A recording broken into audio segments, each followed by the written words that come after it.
Okay, just finished up the two videos on Beckley and R.L. Thornton Freeway and the doppelgangers, and how the FBI sought to discredit the testimony of Ralph Leon Yates by putting him in psychiatric care, etc., because of his November 20 or his November 20 story, which was a problem because they had another November 20 story, which is what we're going to talk about now, and then they already had a curtain rod story.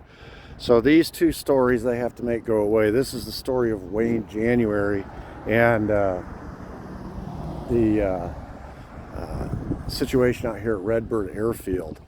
I cannot stress enough how important the Redbird Airfield story is, because there's several parts to the story. But first, I just kind of want to give you what we're looking at here. This is the airport that is on the outskirts of Dallas. It was called Redbird Airfield at that time, and I can't get too close, I don't think, because they got security. It's called the Dallas Executive Airport now, and you can see, I can just kind of walk around here. It's not the Dallas Fort Worth Airport. This is a place, if you're going to hide an airplane, this is a good place to do it, especially back in 1963. This was just a little kind of out of the way. It's right off the interstate, but it's hidden back a little ways. And so anyway, I want to talk about this story here, what happened at the Redbird Airfield. And again, this is on November 20th, so this is the same day that allegedly Ralph Leon Yates picks up a hitchhiker, takes him to Texas School Book Depository. It's a guy named Lee Harvey Oswald, and he's got the curtain rods, etc., etc. This is Wednesday morning. A car parks in front of the American Aviation Company, which is a private airline, and a heavy-set young man and a young woman got out of the car, leaving a second young man sitting in the right front passenger seat. The man and woman spoke with Wayne January, American Aviation's owner, saying they wanted to rent a Cessna 310 on the afternoon of November 22 to fly to the Yucatan Peninsula in southeast Mexico near Cuba. Wayne January became suspicious of the couple when they began asking detailed questions about the plane, like how far could it fly without refueling, what was its speed, would it be able to go on to another location, etc., etc. January says, well, I'm not going to rent the plane to you guys, because he was suspicious. When he was asked about it later, he was suspicious by their questions. He thought they were going to try to hijack the plane and fly it to Cuba. So he didn't rent on the plane. The couple left his office irritated. January watched them leave, observing closely the second man sitting in a car. So he's just keeping an eye on him, and he notices the guy who's sitting in the car, and he said, I took special notice of this guy. The following day, which was Thursday, January was working on a DC-3 with the pilot who was scheduled to fly it out of Dallas on Friday afternoon. So this is the day of the assassination. He's supposed to fly this plane out. January was curious about the pilot. He was a Cuban, and he asked him about his background, learning that the pilot had once been in the Cuban Air Force. From the pilot, January also learned that the owner of the DC-3 was a, quote, Air Force colonel who bought the plane on behalf of a company known as the Houston Air Center, which January knew was a CIA front. And of course, that was later confirmed. So this is a CIA plane. This DC-3 that they're working on is a CIA plane. During their lunch break, January and the pilot had the following conversation. The pilot says, Wayne, they are going to kill your president. January says, you mean Kennedy? And the pilot says, yes, I used to be a pilot for the CIA. I was with the agency during the Bay of Pigs, and most of my friends died there. These people blame John and Robert Kennedy for what happened there. January says, is that why you think they're going to kill the president? the pilot says they are not only going to kill the president, they're going to kill Robert Kennedy and any other Kennedy who gets into that position. You will see. But right now, we need to get back to work. This plane has to be ready to take off from Dallas by early Friday afternoon, which was the next day. While they worked, the pilot made another ominous comment. The pilot says, they want Robert Kennedy real bad. January says, well, what for? The pilot says, never mind, you don't need to know. So January and the pilot finished their work on Friday early afternoon, and about the time they were wrapping up, January noticed a commotion in the terminal at about 12:30 p.m. A police car took off at high speed. So alarmed, January started walking back to the terminal, and while he was walking back, he overheard a passing motorist who slowed down and shouted out the window, "The president has been shot." By the time January found a radio, the president was announced dead. After confirming the news that the president was dead, January returned to the DC-3 to check on the fuel truck. The plane was fueled up and the pilot was loading the luggage. January asked the pilot if he had heard what happened. The pilot nodded and said, "It's all happening just like I told you." After saying goodbye to the pilot, January left the airfield in search of a TV. The first image that January saw splashed across the TV screen was that of Lee Harvey Oswald. And January couldn't believe it. He's like, that's the man that they're holding in the assassination of JFK was the same young man I saw sitting in the car outside my office 2 days ago. So he goes to the FBI, sound familiar? He goes to the FBI and he gives a statement about the couple who they tried to rent the plane and how he was suspicious and he wouldn't rent it to him because he thought they were going to hijack it, take it to Cuba. And how when they went back to their car, he kind of walked with them and noticed the third individual, the young man sitting in the car, and he said it was the guy you just arrested or you're holding for the assassination. It was that guy. The FBI knew they had a problem because they have two doppelgangers on the same day, November 20. They already have the Ralph Leon Yates story. Now they have this Wayne January story. So they began discrediting January's story immediately. They dated the incident 4 months earlier, knowing that the Texas School Book Depository had a record of the real Oswald being at work on Wednesday, November 20. They've already run into that. And so they began discrediting the story by backdating it. Say, well, this didn't happen in November. Your memory's not right. This happened in whatever, July or something. The puzzle pieces look this way. Lee Harvey Oswald impersonator in the car. The attempt to rent a plane to escape on Friday, the day of the assassination. The CIA pilot and his assassination prediction. The CIA plane that needed to be ready to fly by Friday, November 22nd. Then we have the JFK assassination. Then we have the arrest of Oswald. And all of a sudden, spilling into the news are all his ties to Cuba and the CIA. The FBI changes January's statement, similar to changes it made in other witnesses' statements, to backdate it so it would fit in the narrative. And then we have the RFK assassination in '68, which fits, again, within what the pilot had predicted. All of this, all of these puzzle pieces coming together as a result of Wayne January's story. In 1992, January finally unburdened himself. We didn't hear about this story in the public for a long time because the FBI succeeded in burying it. He told author Matthew Smith why he was so sure the CIA was behind the JFK assassination. He was having an argument with this author. He said, "I think the CIA killed him." And the author said, "No." He says, "Why do you think that?" So he tells him this story and how it was a CIA plane and it was a CIA pilot who told him, who predicted accurately what was going to happen, not just JFK's assassination, but Bobby's as well. And so Matthew Smith begins researching, and he's convinced. He starts writing books about it. He writes a book in 1993 called Vendetta, the Kennedys. He writes a book in 2001 called Say Goodbye to America. And in 2005, he writes Conspiracy, the Plot to Stop the Kennedys.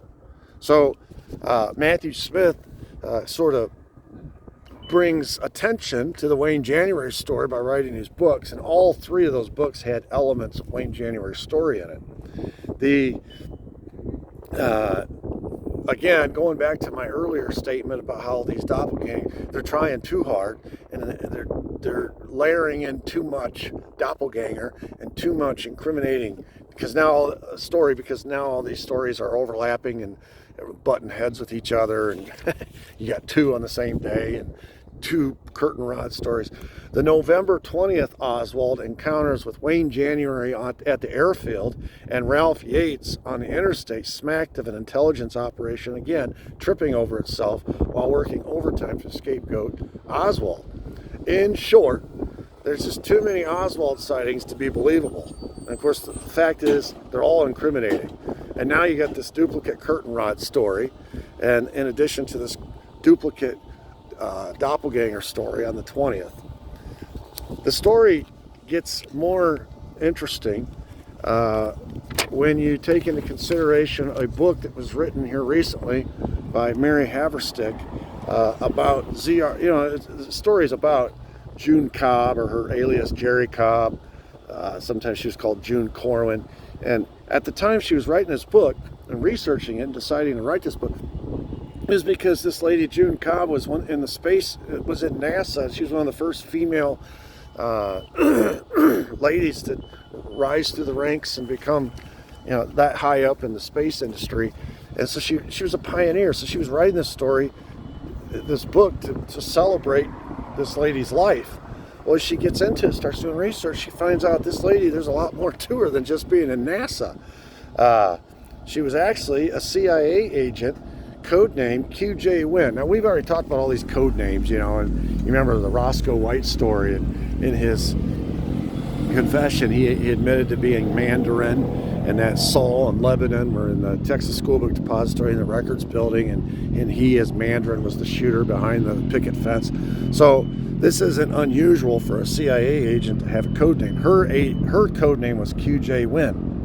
And as she began to research, Mary Haverstick began to research QJ Wynn, she found the existence of a program, a super secret classified program called ZR Rifle.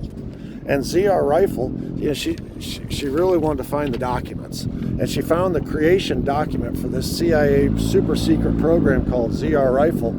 And she found that the project idea was born on January 26, 1961.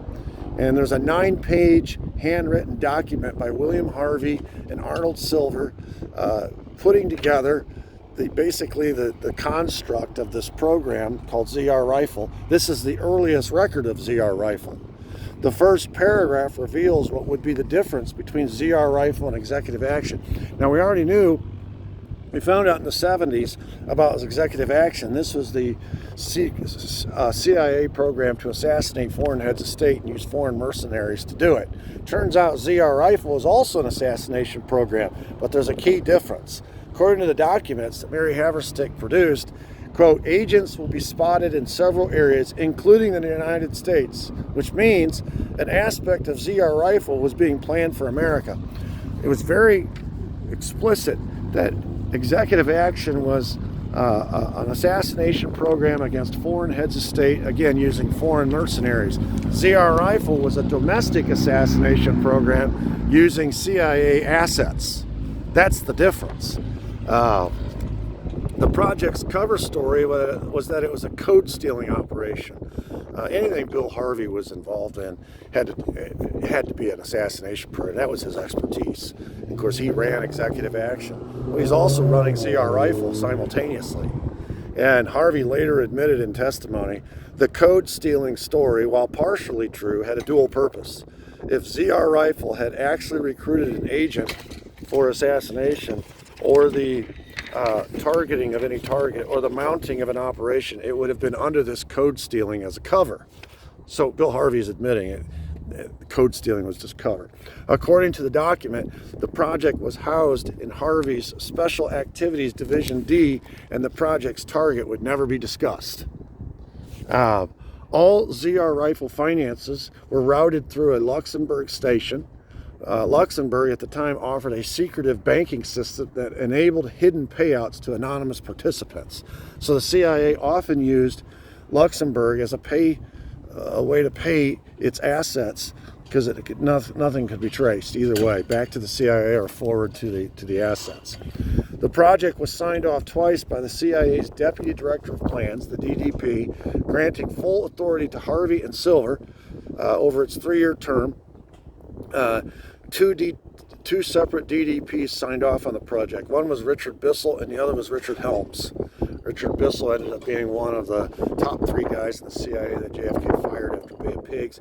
Richard Helms was a future director of the CIA. According to the creation document, the DCI, the director of the CIA, was also officially advised. These words were underlined in the document and signed off on it. Of course, who was the DCI when ZR Rifle was created? It was Allen Dulles.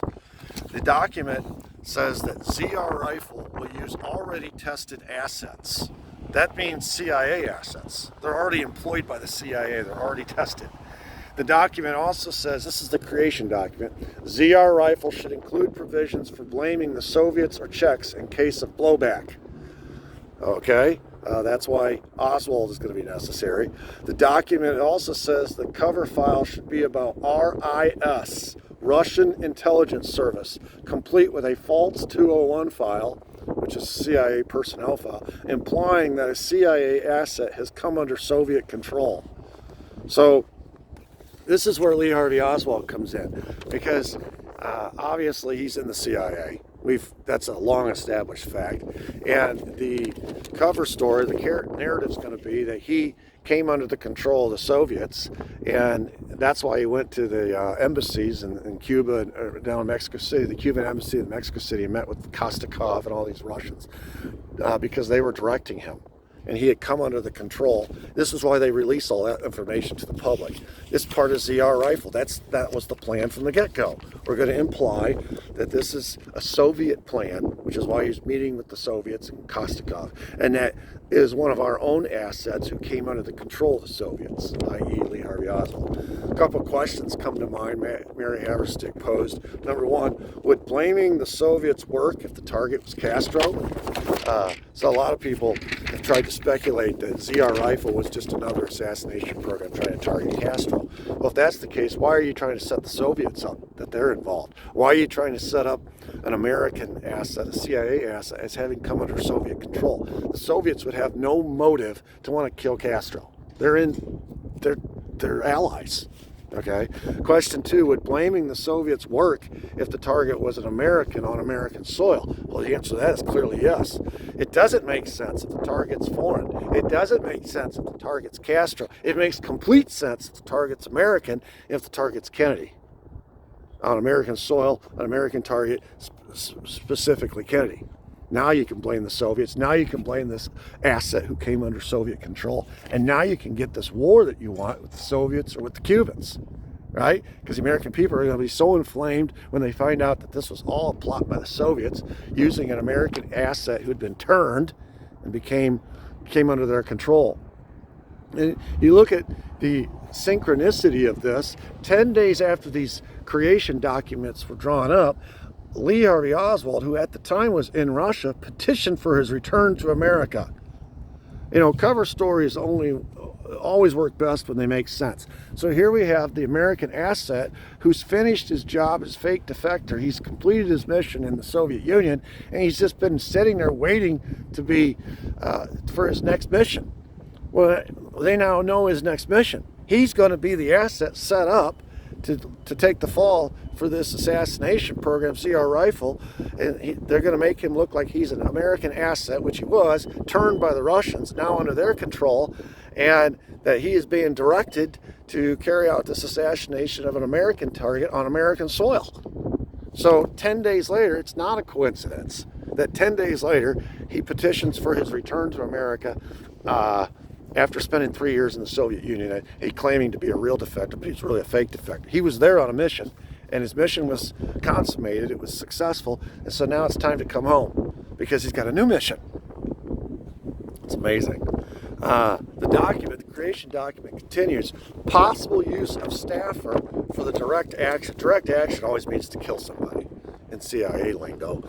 And possible use of staffer means we're going to use one of our own. Meaning the trigger man or woman might be a staff agent. If true, ZR Rifle was a straightforward killing supervised by CIA officers and enacted by a CIA staff agent, making it look like another person or country was guilty of the crime. The code names for this second CIA assassination program, remember they have another one for foreign heads of state, executive action.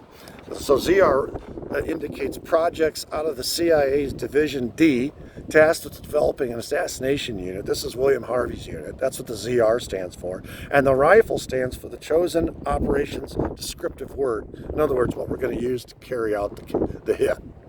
ZR Rifle ended up being the longest and most complex operation conducted by this specialized team, and it spanned the duration of JFK's presidency. I mean, almost to the day, which tells you who the target was.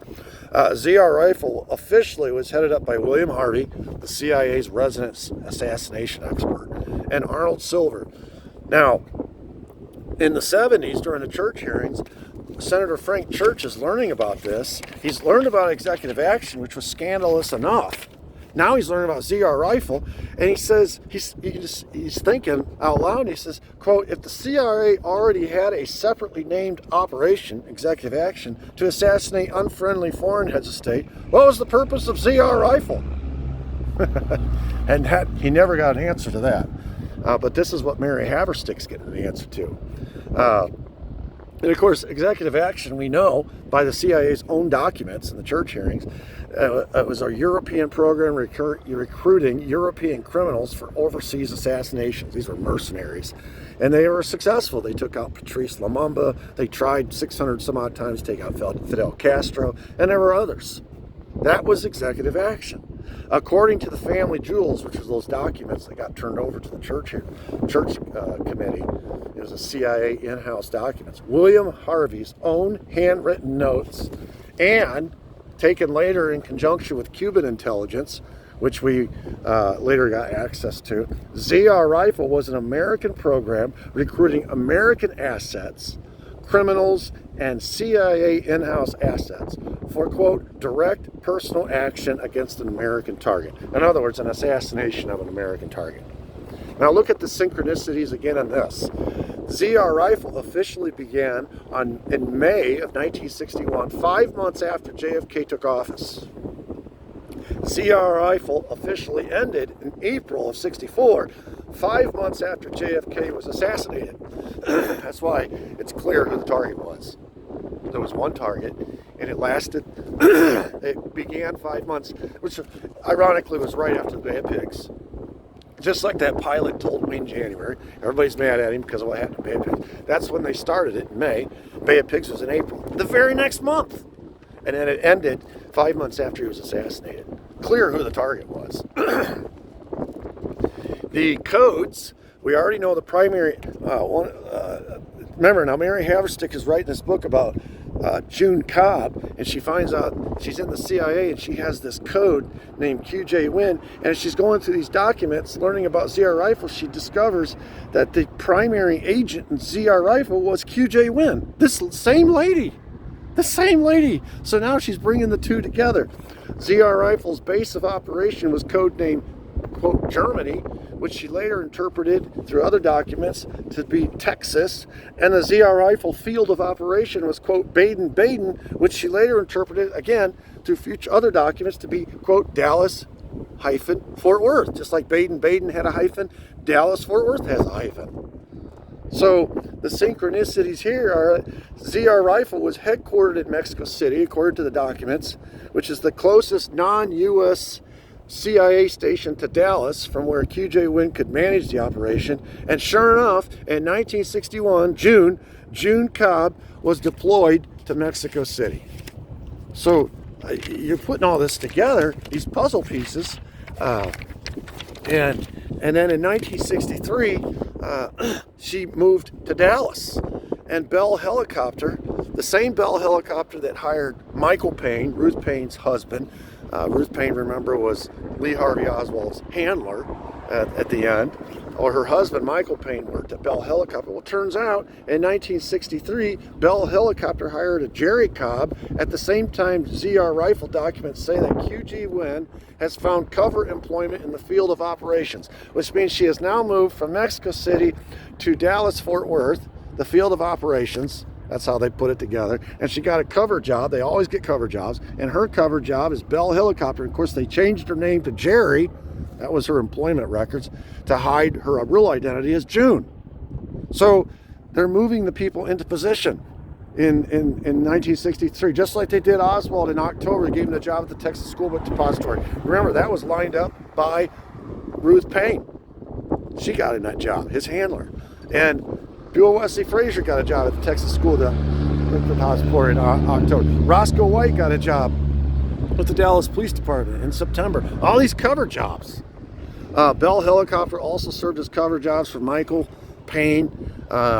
We've already discussed that. And of course, the synchronicity here is that ZR Rifle ended in May 1964 with a large payout to the primary agent, QJ Wynn. So QJ Wynn gets, in the creation documents, they find out, Mary Haverstick finds out that QJ Wynn is the primary agent, and then she gets moved into Mexico City, where they're going to operate as they approach in 61, 62, as they get ready for this operation. And when they move her into Dallas, the field of operation, they give her a cover job at Bell Helicopter. And you just see, and after the assassination happens, 5 months after the assassination, she gets this huge payout because she succeeded in her she was the primary agent. The operation succeeded, and now they're wrapping it up. She gets her huge payout and goes on with the rest of her life.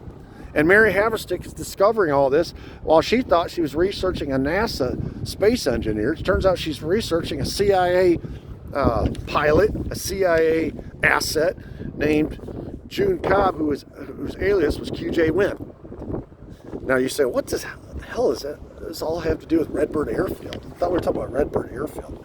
Well, in the course of this research she was doing for this book, obviously she met many times with June Cobb, and Mary Haverstick developed a relationship with her. In fact, she titled the book A Woman I Know, because they became friends of a sort. And she confronted June Cobb with all this. And the whole book, throughout the subtext of the whole book is June Cobb's attempt to try to hide all this from Mary Haverstick, but eventually it starts to come out. And every time they meet, Mary Haverstick has more information from more documents. She confronts her on more and more things. And grudgingly, slowly, June Cobb sort of confirms some things and denies other, but grudgingly, because she wants their friendship to continue with this Mary Haverstick, she starts to kind of confirm some of this stuff. And one of the things that she confirmed to Mary Haverstick, which is bombshell testimony, was that on November 22, 1963, June Cobb, who was by training a pilot, landed an airplane at, guess where? Redbird Airfield, right here where I'm standing. And her story was that she idled her plane on the runway for several hours with Life magazine reporters aboard, all while the biggest story of the century was happening only a few miles away. And she said she just sat there on the plane, and she was there to pick somebody up, a high-value target who never arrived. And she ended up just idling the plane for a long time, and then at some point she got word he or she or whatever wasn't coming, and so they took off. And that's what she confirmed to Mary Haverstick. In other words, QJ Wynn, the primary agent of ZR Rifle, who the program that was an assassination program of an American target that started 5 months after JFK became president and ended 5 months after he was killed. QJ Wynn, the primary agent of this operation, was sitting in Dallas at Redbird Airfield on a plane waiting to pick somebody up. The person never arrived, so she took off without him. The primary agent of the assassination program to kill an American target was in Dallas on November 22nd, the day President Kennedy died as a result of an assassination. She admitted it to Mary Haverstick. I was there. I was piloting a plane. I was supposed to pick somebody up. I was there. The primary agent of the assassination program to take out an American target on American soil was in Dallas on the day JFK died. Is that not big? That's huge. And of course, she's CIA. That tells you everything, right? But the story gets better. In an earlier video, I talked about Roscoe White. I talked a lot about Roscoe White during my Dealey Plaza videos. And Roscoe White, after he died, his kids found a confession. They found a lot of stuff, and it all pointed him out to be, it confirmed that he was the guy who fired from behind the picket fence on the grassy knoll. In his confession, I'm going to read it to you verbatim, and I'm going to highlight the portion that is relevant here. He says, 11/22/63, this is a note in his diary.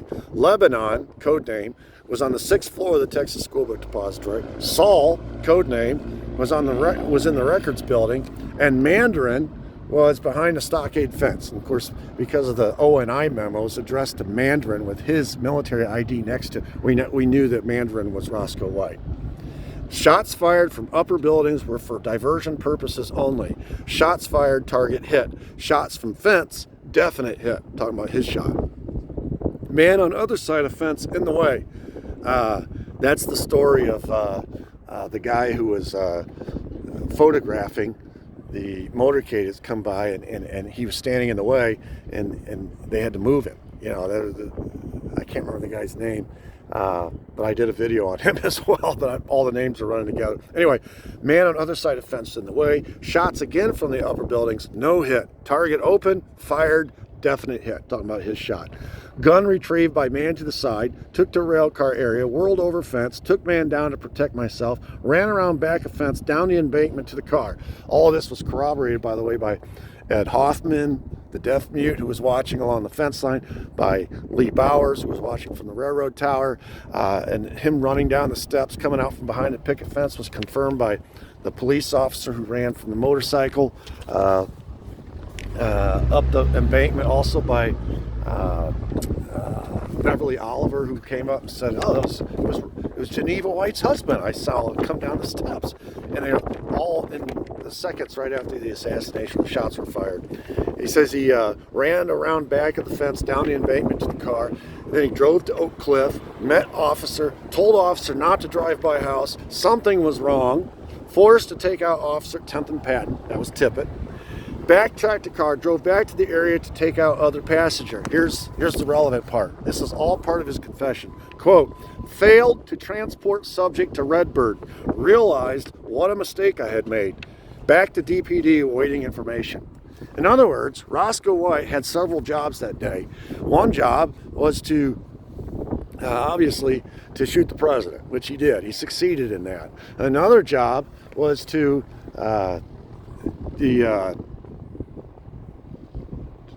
drive to Oak Cliff and meet an officer there, which he did, J.D. Tippett. But what was unexpected was that, and he said he told officer not to drive by the house, something was wrong, forced to take out officer 10th and Patton. His training kicked in at that point. He realized that we have a loose end, and he was forced to take out J.D. Tippett, which explains the 10th and Patton killing. And it was not in the plans. That was something that, even in the O&I memo that was dated December, his O&I case officer referred to as a mix-up. But don't worry, we'll take care of it. So that was not in the plans. So that wasn't part of his job. He did it. It wasn't part of his job. But another part of his job was to take somebody, transport some subject to Redbird. And he failed to do that. He realized later what a mistake he had made. You put all those puzzle pieces together, you've got QJ Wynn, the primary agent of the assassination program, take out an American target on American soil, sitting here at a Dallas airport, and according to her own words, confirmation to Mary Harris that she was there to pick up somebody. The person never arrived. She ended up flying off without him. And then you have Roscoe White admitting, one of my jobs was to take the subject to Redbird, and I failed to do that and realized later what a mistake I had made. So you have, on November 20, you have the story of Wayne January and Oswald showing up here. At the same time, he's allegedly being picked up by a hitchhiker, being taken into Dallas with a package of curtain rods. It all happened at the same time. They have to discredit Ralph Leon Yates and the hitchhiker story by putting him in a psych ward. They discredit Wayne January and his story by backdating it 4 months to get rid of these two stories, to get rid of Redbird Airfield. But fortunately, Mary Haverstick wrote a book, and because of that, we now know that the primary agent of the ZR rifle was sitting at this airfield waiting to pick up somebody who never came. And then we learned from Roscoe White that it was his job to bring that person to Redbird Airfield, and he failed to do so, and it was a big mistake. So Redbird Airfield is huge in the whole scheme. Just going to turn it around here. You can see a plane getting ready to take off. I'm going to do a second video here in a minute, a shorter one, of just driving around showing you Redbird Airfield. I can't get very close to it. They have a lot of security here, but this is Redbird Airfield, and as I've been sitting here, there's been about 5 or 6 planes take off and land, so it's relatively busy today. Back in 1963, this was kind of an obscure airport on the outskirts of Dallas that wasn't very busy. Perfect cover, perfect place to hide. This airplane that the primary agent of ZR Rifle was piloting as fulfilling her part of the, she was the primary agent, which means she was part and parcel with all the planning going into this. And she used her skill. Her skill was going to come in handy to fly somebody out of here. And I think it was probably the doppelganger, whom they had to arrange later hastily. If you watch my video about the Trinity River area and the plane that they rerouted from Nebraska down here to pick up the doppelganger in the Trinity River low-lying area next to the river, then you understand that must have been the contingency, since they Roscoe White failed to get the doppelganger out here in time, so they ended up having to make alternate plans and pick him up at the Trinity River instead. But I'll sign off for now. This is the Redbird Airfield, now today known as the Dallas Executive Airport.